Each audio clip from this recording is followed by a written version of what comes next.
বিশ্বাস করেন রান্না শেখাটা অতটাও সহজ নয়। যারা হাতে খড়ি পায় মা বোনদের কাছ থেকে শিখে তাদের জন্য রান্না শেখাটা অনেক সহজ হয়ে যায়।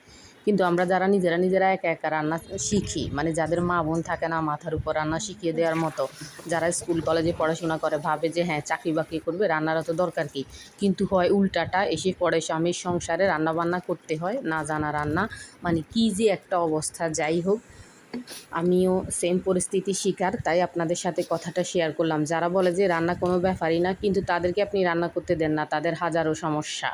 একজনকে কথা বলার সময় মানুষ যা ইচ্ছা তা করে বলতে পারে, এমন এমন মানুষও আছে, শ্বশুর শাশুড়ি কিংবা পরিবারের লোকজনও আছে শ্বশুরবাড়িতে, যারা বাসায় থাকে তাদেরকে বলে যে হ্যাঁ বাসা বাড়িতে কী এমন কাজ, কিন্তু সেই নাই কাজগুলো যখন তাদেরকে করতে দেওয়া হয় তখন তাদের আর ভাল লাগে না, তখন তারা নানা অজুহাত খুঁজে।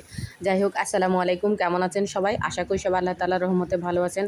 আজকেও প্রতিদিনের মতো একটা লং ভিডিও নিয়ে চলে আসলাম। আজকে লং ভিডিওতে আপনাদের সাথে 3 মিনিট কমপ্লিট হয়নি, 2-2.5 মিনিটের মতো ভিডিওটা। যারা দেখবেন কষ্ট করে তাদের জন্য অনেক দোয়া রইল। আর যারা আমার বকবকানিগুলো শুনবেন, ভালো লাগলেও বলবেন, ভালো না লাগলেও বলবেন। আসলে কমেন্টের মাধ্যমেই কিন্তু কাজ করার অনুপ্রেরণা আসে, ভুল ভ্রান্তি বা সমস্যা কী উন্নতি করা উচিত এগুলো জানা যায়, তাই না? যারা জানাবেন তাদের জন্য দোয়া রইল।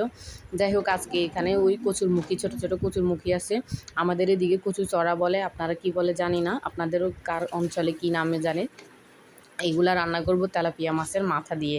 অবশ্য মাছের মাথা দিয়ে তরকারি রান্না করলে বেশি মজা হয় মাছ থেকে, আমার কাছে পার্সোনালি মনে হয়। এটা হয়তো বা অনেকে জানেন। কচুরমুখী এগুলো আমরা হয় লবণ দিয়ে মাখিয়ে রাখি, না হলে সেদ্ধ করি, না হলে একটু টক দিই, যাতে মানে গলা না ধরে। যদি ভালো পড়ে তাহলে কিছুই দেওয়ার দরকার হয় না, এমনিতেই রান্না করা যায়। ওই দিনের কচুরমুখীগুলো ভালো ছিল তাই কিছু দিতে হয় না, জাস্ট হলুদ দিয়ে সেদ্ধ করে নিয়েছিলাম।